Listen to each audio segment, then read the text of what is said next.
आज जो कुछ गज की भूमि के लिए तलवारें, बंदूकें, अपराध सब होते हैं, यदि थोड़े से देने से हम सुखी हो सकते हैं, हमारा परिवार सुखी हो सकता है, मनमुटाव रुक सकता है, तो थोड़ा त्यागने में भी कोई बड़ी बात नहीं है। ठीक है, सुख चाहिए, शांति जीवन में होनी चाहिए। और आप सब कुछ, चलो जो आपका है हक के लिए लड़ना चाहिए, अधिकार के लिए लड़ना चाहिए, लेकिन विपरीतता के लिए जो आपका नहीं है उसके लिए भी आप दावे से लड़ रहे हो। बहुत से ऐसे लोग हैं जिनका जो नहीं है लेकिन फिर भी चाहिए, उसके लिए लड़ रहे हैं। तो जरा महाभारत युद्ध देख लीजिएगा, भूमि यही है लेकिन लोग नहीं है। अरे ताली बजाना है तो ढंग से ताली बजाइए। ये हमारी कथा थोड़ी है, पूरे समाज में, गृहस्थ दुनिया में ये कथाएं हो रही हैं। कथाओं का मतलब ये व्यथाएं, सुधार करने की आवश्यकता है। यदि जीवन में शांति चाहिए, सुख चाहिए, तो इन कथाओं को सुनकर भी यदि हम ना संभलें तो ये घटना फिर दोहराई जा सकती है और दोहराई जा रही है। और फिर भी व्यक्ति ना संभले तो क्या कहा जा सकता है। यहां पर कई कारण हैं। जैसे ही सुंदर भवन बना, उस भवन को देखने के लिए दुर्योधन आया, और भवन कैसा अद्भुत था कि जहां पानी होता था वहां पानी नहीं होता था, भूमि होती थी। और जहां भूमि है वहां पर, जहां भूमि नहीं वहां पानी, बिल्कुल विपरीत था। जहां पानी दिखाई दे रहा वहां पानी नहीं है, और जहां भूमि दिखाई दे रही वहां भूमि नहीं है, वहां जल है। ऊपर अट्टालिका पे द्रौपदी अपनी सखियों के साथ खड़ी हुई है। उसी क्षण दुर्योधन भवन में प्रवेश करता है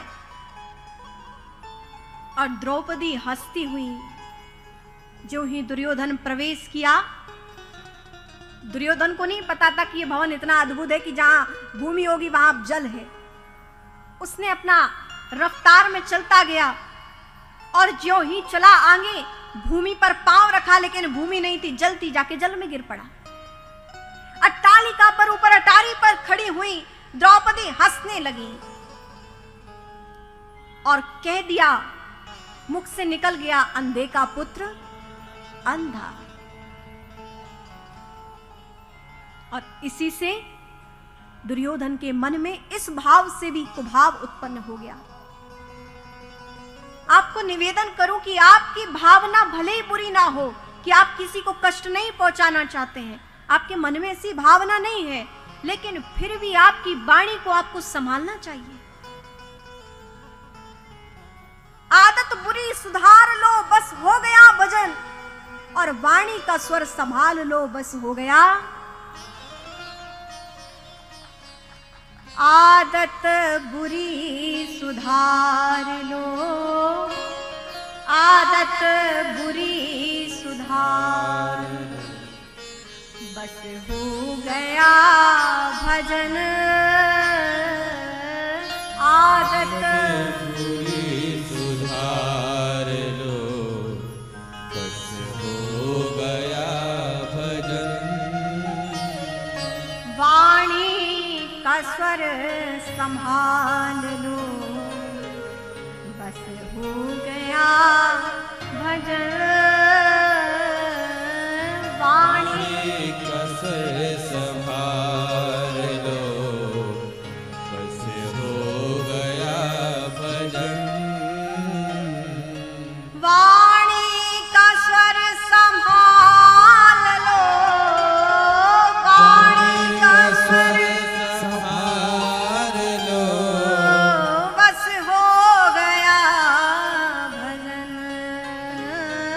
आदत बुरी संभाल लो, बस हो गया भजन।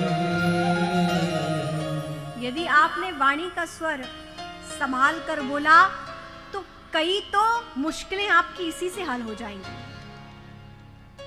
वाणी तो है जो किसी को मित्र बना लेती है और किसी को दुश्मन।